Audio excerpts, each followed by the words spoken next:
Lo que está ocurriendo ahora mismo entre Israel, Estados Unidos e Irán no es solo un conflicto más en Oriente Próximo. Lo que está en juego es muchísimo más grande, porque aquí no solo se decide el futuro de Irán o la seguridad de Israel, aquí también se decide si vuelve la inflación, si los bancos centrales frenan o revierten las bajadas de tipos, si Europa entra en una fase de mayor debilidad económica, si Asia sufre un shock energético, si Rusia encuentra una bombona de oxígeno para seguir financiando su guerra en Ucrania, y también si Donald Trump llegará fuerte a las elecciones de medio término o si esta guerra acaba costándole la mayoría en el Congreso. En la práctica, un conflicto en esta zona puede convertirse en un impuesto invisible para todo el planeta. Y en este vídeo voy a analizar 6 cosas que me parecen súper importantes. La primera, por qué el estrecho de Hormuz es tan decisivo para la economía mundial y por qué esta guerra puede cambiar por completo el equilibrio del mercado del petróleo.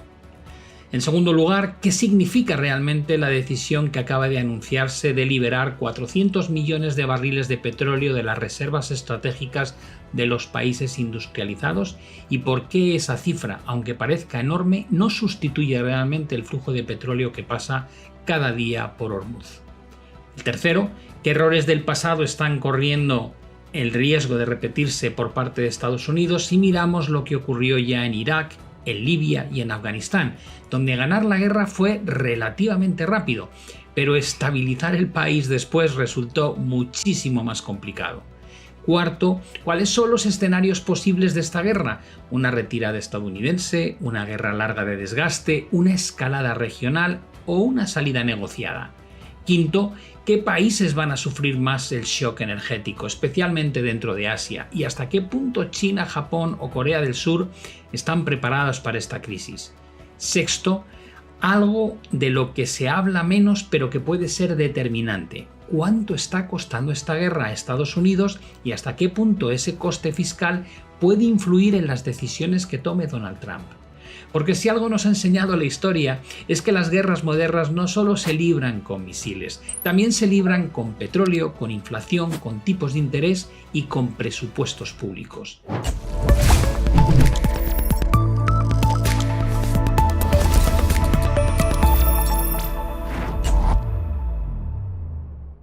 Vamos ya con el primero de los puntos, el estrecho de Hormuz. Es uno de los grandes cuellos de botella energéticos del planeta. Por ahí pasan más de 20 millones de barriles diarios de petróleo, lo que representa aproximadamente una quinta parte del consumo mundial. Pero a eso hay que añadir el paso de otro 20% del gas natural licuado del mundo. Es decir, cada día que ese paso marítimo se interrumpe o se vuelve inseguro, el mercado energético mundial entra en tensión.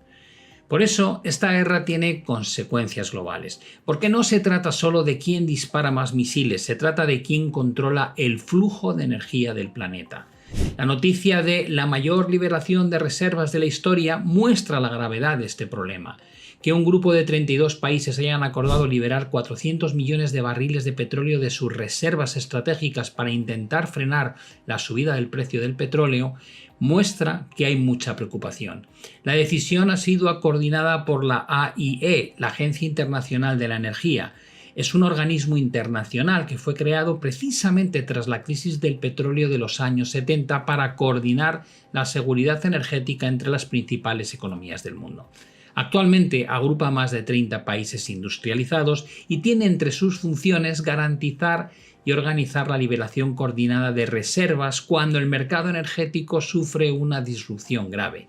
Y lo que acaba de anunciarse esta semana es la mayor operación de este tipo de la historia. Estos 400 millones de barriles. La cifra a priori parece enorme, pero hay que ponerla en contexto. Si por el estrecho de Hormuz pasan más de 20 millones de barriles diarios, eso significa que sobre el papel esos 400 millones equivalen aproximadamente a 20 días de flujo normal a través del estrecho. Pero eso no significa que el problema quede resuelto durante 20 días, ni muchísimo menos. ¿Por qué?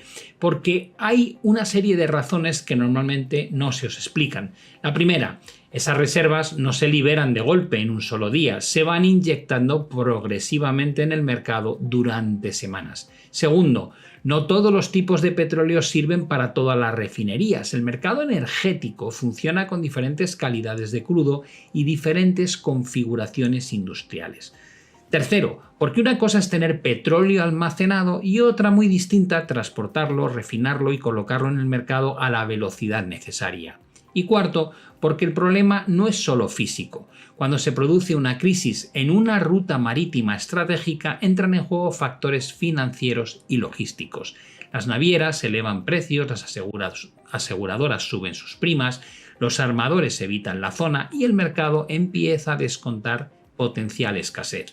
Es decir, no se trata solo de cuántos barriles existen, también importa la confianza en que esos barriles puedan circular con normalidad.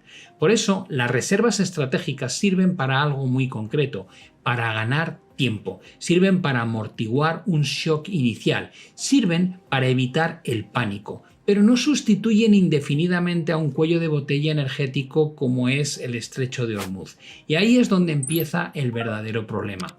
Porque si la guerra dura días o unas pocas semanas, las reservas van a estabilizar el mercado. Pero si el conflicto se alarga, esas reservas dejan de ser la solución. Se convierten solo en un parche. Antes de la guerra había sobreoferta de petróleo. Antes de que estallara este conflicto, el mercado petrolero estaba en una situación bastante distinta de la que muchos imaginan. Durante meses se hablaba de sobreoferta global de petróleo y por eso el precio del crudo estaba tan bajo. Estados Unidos estaba produciendo a nivel de récord. Brasil y Guyana habían aumentado su producción. Arabia Saudí estaba intentando lo contrario, sostener el precio mediante recortes de la producción. En otras palabras, el mundo no estaba enfrentándose a un problema de falta de petróleo, sino todo lo contrario, había petróleo suficiente. Ahora el problema ya no es cuánto petróleo se produce, el problema es si ese petróleo puede llegar al mercado o no. Cuando una guerra amenaza rutas como Hormuz, el mercado deja de preocuparse por la producción y empieza a preocuparse por la distribución. Y eso nos lleva a una pregunta clave. ¿Qué pretende realmente Estados Unidos con esta guerra? Si uno escucha al gobierno israelí, el objetivo creo que parece bastante claro. Quieren destruir toda la capacidad militar iraní, reducir su amenaza estratégica y su grado de influencia en la región. Pero cuando uno escucha a Washington, la verdad es que el mensaje cambia constantemente. A veces se habla de impedir que Irán pueda llegar a disponer de armas nucleares. Daba la sensación de que en verano de 2025 ya se había solucionado este problema, cuando Donald Trump dijo que habían destruido completamente todas las instalaciones nucleares del régimen de los ayatolás. Ahora parece que no es así. En otros momentos se ha hablado de algo más genérico, debilitar su maquinaria militar. Y en ocasiones se ha hablado de que el objetivo era cambiar el régimen. A pesar del asesinato del líder Jamenei, que su sucesor sea precisamente su hijo, no supone un cambio de régimen. Y si la idea era soportar de alguna manera económica y militarmente a la población que se estaba sublevando antes de la guerra para que fuesen ellos mismos los que derrocasen el gobierno actual, tampoco parece que se esté produciendo. Esto nos lleva a un problema que es muy evidente.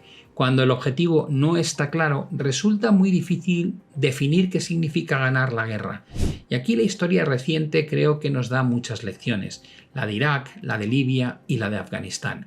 Estados Unidos derrocó a Saddam Hussein en Irak en el año 2003 en pocas semanas. La operación militar fue rápida y eficiente. Pero luego vino lo realmente difícil. El país entró en una fase de inestabilidad que duró muchos años. De hecho, entre 2006 y 2008, Irak vivió prácticamente una guerra civil entre comunidades suníes y chiíes que dejó decenas de miles de muertos y un país profundamente dividido.